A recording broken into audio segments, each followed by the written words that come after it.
Hello friends, welcome to Chennai Super Kitchen. இன்னைக்கு வந்துட்டு நான் எங்களோட ஹோம் டவுன் போடி நாய்க்கு வந்திருக்கோம். ஸோ இங்கே ஆக்சுவலி நாங்கள் வந்து ஒரு 10 days கிட்ட ஆகுது. இது நம்ம போய் கடையில் போய் ஐர மீன் வாங்கிட்டு வந்து ஐர மீன் குழம்பு எப்படி க்ளீன் பண்ணிட்டு வைக்கிறது அப்படின்றத தான் இன்னைக்கு பார்க்க போகிறோம். நான் வைக்க போகிறது கிடையாது, எங்கள் அம்மா தான் வைக்க போகிறாங்க. நான் அப்படி பின்னாடி பேக்ரவுண்ட்ல இருந்து உங்களுக்கு எல்லாத்தையும் எப்படி வைக்கிறாங்க என்ன பண்ணுறாங்க அப்படின்றத சொல்ல மட்டும் தான் போகிறேன். ஸோ ஃபர்ஸ்ட் நம்ம ஐர மீன் பார்க்கலாம். பெருசா இருக்கு, அப்படிதான் பார்க்க அப்படிதான் தெரியும். பார்க்க தெரியுதா?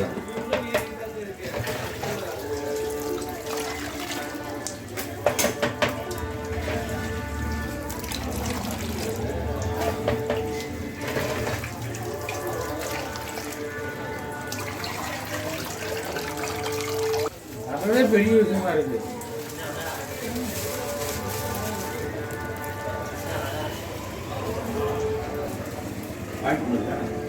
இப்போ வந்து நம்ம கடையில் போய் ஐர மீன் வாங்கினதெல்லாம் பார்த்தோம். எவ்வளோக்கு வாங்கினோம்னா ஒரு கிலோ வந்துட்டு 2000 ரூபாயிலேருந்து 2500 ரூபாய் அன்னைக்கு ரேட் என்னவோ அதுக்கேற்ற மாதிரி கிடைக்கும். இன்னைக்கு நம்ம வந்து அரை கிலோ ஒரு 800 ருபீஸ்க்கு வாங்கிட்டு வந்தோம்.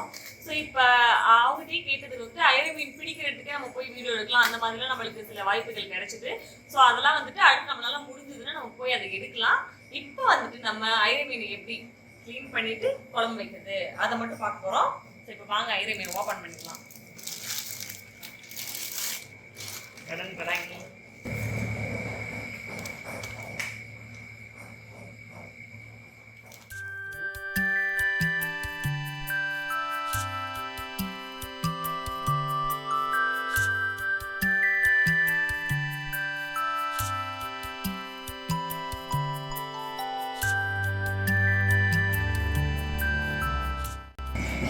ஸோ ஐர மீன் இப்படி தான் இருக்கும். உடம்புல சின்ன மீன்னா உங்களுக்கு அவ்வளோ தெரியாது, பெரிய மீனில் பார்த்தா உங்களுக்கு தெரியும்.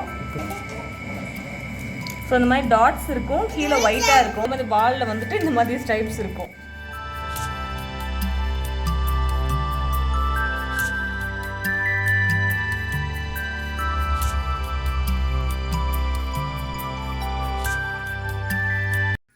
ஸோ ஐர மீன் ஈஸியாக க்ளீன் பண்ணணும்னா இந்த மாதிரி மண் சட்டி தான் நம்மளுக்கு வேணும். மண் சட்டிக்குள்ளே போட்டு தான் நம்ம உரசி நல்ல கல்லுப்பு போட்டு நல்லா உரசி கழுவுறதுக்கு வந்துட்டு இதுதான் நம்மளுக்கு வசமாக இருக்கும். அதே மாதிரி ஐர மீன் குழம்புமே வந்துட்டு நம்ம மண் சட்டியில் வச்சா இன்னும் சூப்பராக இருக்கும். அதை நான் சொல்ல தேவையில்ல, எல்லாத்துக்குமே தெரியும்னு நினைக்கிறேன். இப்போ நம்ம இங்கே இருக்க மீன் எல்லாத்தையுமே வந்துட்டு நம்ம மண் சட்டிக்கு மாற்றிக்கலாம். ஐர மீன் நல்லாவே துள்ளும், அதனால் நம்ம ரொம்ப கேர்ஃபுல்லாக எடுத்து போடணும். எதிர்பார்க்காத நேரத்தில் ரொம்ப ஹைட்டுக்கெலாம் துள்ளுவாங்க. இந்த இப்போ கீழே துள்ளி போயிருக்காங்க பாருங்க. உள்ள வச்சு போடு, உள்ள வச்சு போடு.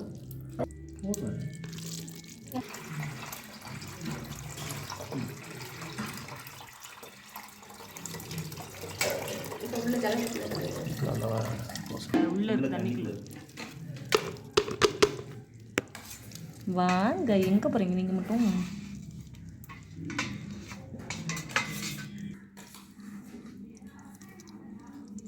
ஸோ இப்போ இந்த மாதிரி கல்லுப்பு போட்டு வாஷ் பண்ணணும். இப்போ கல்லுப்பு போட்டோன்னே நல்லா துள்ளும். ரெடி, 1 2 3.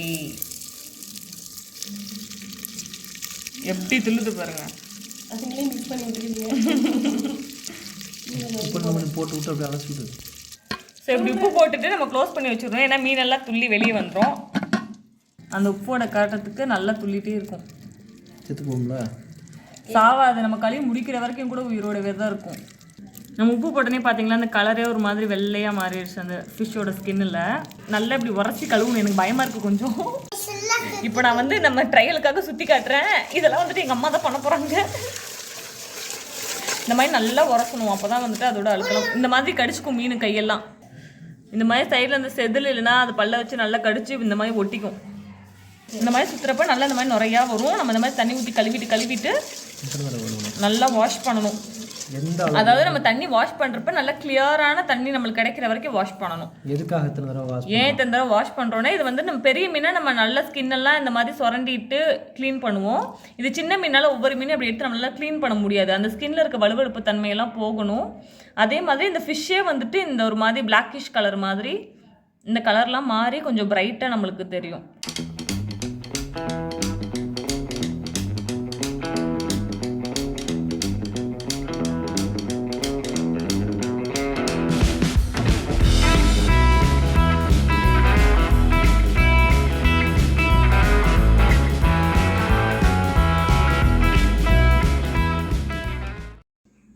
நான் சொன்ன மாதிரி கல்லுப்பு போட்டு நல்லா தேய்ச்சி கழுவியாச்சு. ஸோ மீன் இப்போ உங்களுக்கு பார்த்தாலே நல்ல வித்தியாசம் தெரியும். நம்ம தண்ணி அப்படியே எவ்வளோ க்ளீனாக இருக்குது பாருங்கள்.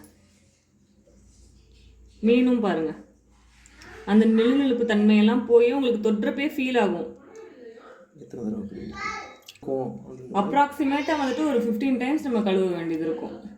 நல்லா தேய்ச்சி கழுவ, இந்த மாதிரி உரசி கழுவுனா இந்த மாதிரி. இப்போ நம்ம திருப்பி நான் இப்போ தண்ணி இப்படி பண்ணால் கூட அந்த தண்ணியோட கலர் பாருங்கள் மாறவே இல்லை. தண்ணி இவ்வளோ க்ளீனாக இருக்குது. இந்த அளவுக்கு நம்ம வாஷ் பண்ணோம், அப்போ தான் நல்லாயிருக்கும். மீன் உயிரோடு இருக்கப்பவே பால் ஊற்றி குடிக்க வைப்பாங்க, அந்த மாதிரி நம்ம பண்ணலாம். அது வேறு டேஸ்ட்டில் வரும். இன்றைக்கி எங்கள் வீட்டு ஸ்டைலில் எப்படி பண்ணுவாங்களோ அந்த மாதிரி நான் அந்த மாதிரி பண்ணி காட்ட போகிறோம். ஸோ வாங்க ஸ்டார்ட் பண்ணலாம். ஒரு கை நிறைய சின்ன வெங்காயம் ஒரு கப் கிட்ட வரும், அதை உரித்து வச்சுக்கோங்க. ஏன்னா அதான் டேஸ்ட் நல்லாயிருக்கும். அரை மூடி தேங்காய் அந்த மாதிரி சில்லு எடுத்து வச்சுருக்கு. 1 டேபிள் ஸ்பூன் வந்துட்டு சீரகம். இந்த மாதிரி சின்ன சைஸ் தக்காளி வந்துட்டு ஒரு 4 தக்காளி, ரொம்ப பெருசுனா ஒரு 2 சேர்த்துக்கோங்க. அதே மாதிரி புளி வந்துட்டு ஒரு சின்ன லெமன் சைஸ்க்கு புளியை ஊற வச்சு எடுத்துருக்கோம். இப்போ இது எல்லாத்தையுமே வந்துட்டு நம்ம வதக்காமல் பச்சையாக அரைச்சி எடுத்துட்டு அதுக்கப்புறம் தான் நம்ம எண்ணெயில் போட்டு நல்லா வதக்க போகிறோம். இப்போ மண் சட்டி காஞ்சிருச்சு. இப்போ நம்ம நல்லெண்ணெய் ஊற்றிக்கலாம். ஒரு 3 டேபிள் ஸ்பூன் கிட்டே ஊற்றிக்கலாம். எண்ணெய் காஞ்ச உடனே கடுகு உளுந்து வெந்தயம் ரெண்டுமே வந்துட்டு ஒரு அரை டீஸ்பூன், ஏன்னா அதிகமாக சேர்த்தா கசக்கும். அடுத்து சின்ன வெங்காயம் நறுக்குனது, பூண்டு நறுக்குனது, நம்ம பச்சையை அரைச்சது போக இது கொஞ்சம் சேர்த்து வதக்கணும். ப்ளஸ் கருவேப்பிலையும் சேர்த்து நல்லா கொஞ்சம் நேரம் வதங்க விட்டுட்டு நம்ம குழம்பு மசால் பொடி சேர்த்துக்கலாம். இது வீட்டில் அரைச்சது சேர்த்துட்டு ஒரு கிளறிட்டு நம்ம 1 ஸ்பூன் சில்லி பவுடர், அதாவது கொஞ்சம் கலரும் ஃப்ளேவரும் நம்மளுக்கு கொடுக்கும், அதுக்காக சேர்த்துக்கிறோம். சேர்த்துட்டு நம்ம அரைச்சி வச்ச பேஸ்ட் எல்லாத்தையுமே சேர்த்துக்கலாம். நம்ம பச்சையாக அரைச்சோம்ல அந்த சின்ன வெங்காயம் தேங்காய் தக்காளி எல்லாம் போட்டு அந்த பேஸ்ட்டை சேர்த்துட்டு நல்லா மிக்ஸ் பண்ணி விட்டுறணும். இது வந்துட்டு மசாலா சேர்த்த உடனே சேர்த்துடணும், இல்லைனா கரிஞ்சிரும். அப்புறம் தேவையான அளவு தண்ணி, நம்மளுக்கு குழம்பு எவ்வளோ திக்காக வேணுமோ அவ்வளோ தூரத்துக்கு தேவையான அளவு தண்ணி சேர்த்துட்டு நல்லா கொதிக்க வைக்கணும். இப்போ குழம்பு நல்லா கொதித்து பச்சை வாசனையெல்லாம் போனதுக்கு அப்புறமா தான் நம்ம மீனை ஆட் பண்ணணும். மீனை வந்துட்டு கடைசியாக தான் ஆட் பண்ணணும். அதாவது ஃபிஷ் வந்துட்டு ஒரு 3 to 4 மினிட்ஸ்லேயே நல்லா வெந்துடும். அதனால ஃபைனலாக சேருங்க, இல்லைன்னா மீன் நல்லா குழம்பா கலந்துரும். இப்போ மீனை போட்டுட்டு ரொம்ப நம்ம மிக்ஸ் பண்ணிகிட்டே இருக்கக்கூடாது, ரொம்ப குழஞ்சி போயிடும். இப்போ நம்ம வெறும் பச்சையாக ஒரு கொத்து கருவேப்பிலையை வந்துட்டு மேல் தாப்பில் சேர்த்தா நல்ல ஃப்ளேவர் கிடைக்கும், அதுக்காக தான் நம்ம சேர்க்குறோம். இப்போ நல்லா மீன் நல்லா வெந்து வந்துடும்.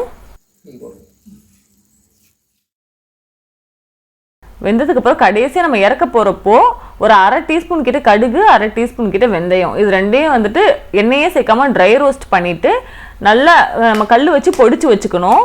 பொடிச்சு வச்சுட்டு குழம்பு கடைசி இறக்குறப்ப நம்ம தூவிட்டு அப்படியே சேர்த்தோன்னா சூப்பராக இருக்கும் ஃப்ளேவர். இப்போ இந்த மாதிரி பொடிச்சு எடுத்துக்கிட்டோம்.